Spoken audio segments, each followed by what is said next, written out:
संभवतः द्रौपदी भारत की वह प्रथम महिला है जिसके 5 पति थे या वह 5 पुरुषों के साथ रमण करती थी। लेकिन सबसे बड़ा सवाल यह है कि क्या आज के लोग यह समझते हैं कि द्रौपदी ने विवाह तो सिर्फ अर्जुन से किया था, तो क्या उसका रिश्ता सभी के साथ नहीं था? पांडवों को 12 वर्ष का वनवास और 1 वर्ष का अज्ञातवास मिला था। इस दौरान पांचों पांडव एक कुम्हार के घर में रहा करते थे, भिक्षाटन के माध्यम से अपना जीवन यापन करते थे। ऐसे में भिक्षाटन के दौरान उन्हें द्रौपदी के स्वयंवर की सूचना मिली। एक यंत्र में बड़ी सी मछली घूम रही थी, उसकी आंख में तीर मारना था और वह भी तेल पात्र में उसकी परछाई देखकर। यह भी एक नहीं पूरे 5 तीर मारने थे। अर्जुन ने यह प्रतियोगिता जीत ली। तब जरासंध, शल्य, शिशुपाल और दुर्योधन, दुशासन आदि कौरव भी उपस्थित थे। उस दौरान बहुत विवाद हुआ क्योंकि पांचों पांडव ब्राह्मण वेश धारण किए हुए थे। लेकिन श्री कृष्ण के दखल और आखिर द्रौपदी का विवाह हो ही गया। पांचों पांडवों से उसका विवाह कैसे हुआ या पांचों पांडवों की वह पत्नी कैसे बन गई, यह एक बहुत लंबा किस्सा है। कहते हैं द्रौपदी अपने पिछले जन्म में बहुत सुंदर युवती थी। सर्वगुण संपन्न होने के कारण उसे योग्य वर नहीं मिल रहा था, इसलिए उसने भगवान शंकर की तपस्या की और तब शंकर जी प्रकट हुए। उस समय द्रौपदी ने हड़बड़ाहट में 5 वर मांग लिए, इसलिए उसे शिवजी ने वरदान के कारण इस जन्म में 5 पति प्राप्त हुए। जब भगवान शिव ने द्रौपदी को 5 पति प्राप्त होने का वरदान दिया था, तब वह भी ये जानते थे कि उसे अपने 5 पतियों के साथ पत्नी धर्म निभाने में समस्या होगी। इसीलिए उन्होंने द्रौपदी को ये वरदान भी दिया कि वह प्रतिदिन कन्या भाव यानी कौमार्य को प्राप्त कर लेंगी। इसलिए द्रौपदी अपने 5 पतियों को कन्या भाव से ही प्राप्त हुई थी। हालांकि कहा जाता है कि संतान को जन्म देने के लिए भगवान श्री कृष्ण ने उन्हें यह सुझाव दिया था कि हर साल वह पांडवों में से किसी एक के साथ ही समय व्यतीत करें। साथ ही जिस समय वह अपने कक्ष में किसी एक पांडव के साथ हों, तो उनके कक्ष में कोई भी और पांडव प्रवेश न करे। यदि कोई पांडव ऐसा गलती से भी कर लेता है तो उसे 1 वर्ष का देश निकाला भुगतना होगा। माना जाता है कि द्रौपदी, जो 5 पांडवों की पत्नी थी, एक साल के समय अंतराल के लिए हर पांडव के साथ रहती थी। उस समय किसी दूसरे पांडव को द्रौपदी के आवास में घुसने की अनुमति नहीं थी।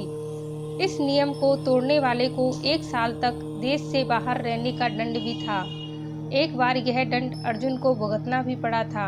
अर्जुन और द्रौपदी की 1 वर्ष की अवधि अभी भी समाप्त हुई थी और द्रौपदी युधिष्ठिर के साथ का 1 वर्ष का समय शुरू हुआ था। अर्जुन भूलवश द्रौपदी के आवास पर ही अपना तीर धनुष भूल आए, पर किसी दुष्ट और ब्राह्मण के पशुओं की रक्षा के लिए उन्हें उसी समय इसकी जरूरत पड़ी। अतः क्षत्रिय धर्म का पालन करने के लिए तीर धनुष लेने के लिए नियम तोड़ते हुए वह द्रौपदी के निवास में घुस गए। उस दौरान द्रौपदी युधिष्ठिर के साथ थी। बाद में इसे दंड स्वरूप अर्जुन 1 साल के लिए राज्य से बाहर चले गए। इसी 1 साल के वनवास के दौरान अर्जुन की मुलाकात उलूपी से हुई और वह अर्जुन पर मोहित हो गई। ऐसे में वह उन्हें खींचकर अपने नागलोक में ले गई और उसके अनुरोध करने पर अर्जुन को उससे विवाह करना पड़ा। कहते हैं कि दोनों 1 वर्ष तक साथ रहे। अर्जुन और नाग कन्या उलूपी के मिलन से अर्जुन को एक वीर पुत्र प्राप्त हुआ, जिसका नाम ईरावान रखा गया।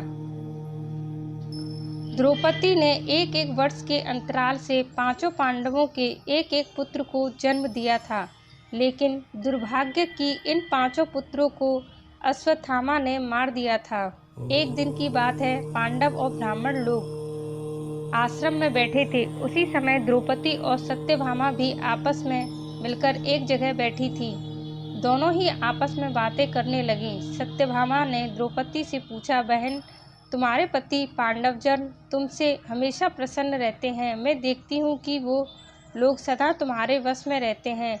तुम मुझे भी ऐसा कुछ बताओ कि मेरे श्याम सुंदर भी मेरे बस में रहें। तब द्रौपदी बोली, सत्यभामा, ये तुम मुझसे कैसी दुराचारणी स्त्रियों के बारे में पूछ रही हो? जब पति को यह मालूम हो तो वह अपनी पत्नी के बस में नहीं हो सकता।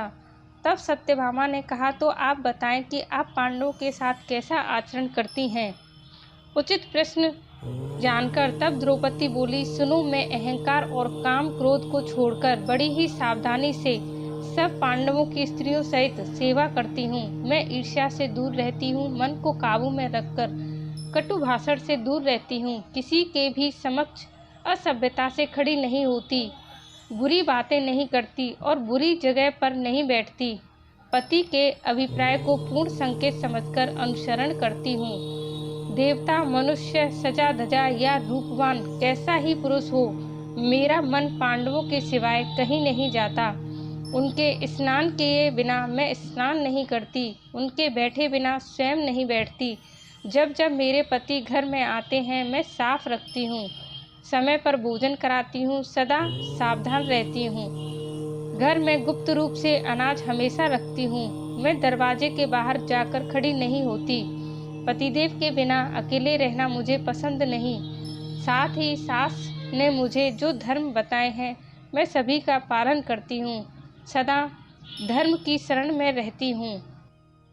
मित्रों, वीडियो में दी गई जानकारी अगर आपको पसंद आए तो वीडियो को लाइक करना और चैनल माँ कल्याणी को सब्सक्राइब करना ना भूलें।